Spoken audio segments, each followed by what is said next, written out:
Много искам да засегна темата относно това, откъде си купувате рециклирани турбокомпресори или турбокомпресори втора ръка, тъй като при нас редовно идват клиенти, които пристъпват на входа с молба: купих този турбокомпресор от сайт, той е рециклиран, може ли да го ревизираме, да го погледнете дали всичко му е наред, за да мога да го монтирам на колата.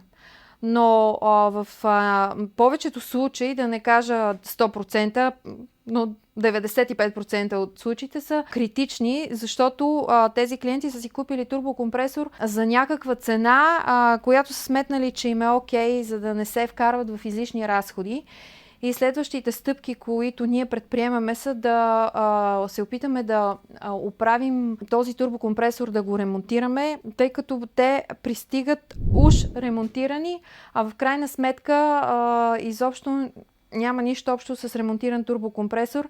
Някой е сглобил някакви части по някакъв начин и в крайна сметка това нещо не работи. Все едно е да отидете да си купите велосипед без педали от магазин за велосипеди, няма как да тръгне. Така че много е важно да поемате премерени рискове с местата, от които си купувате турбокомпресори, било то рециклирани или втора ръка.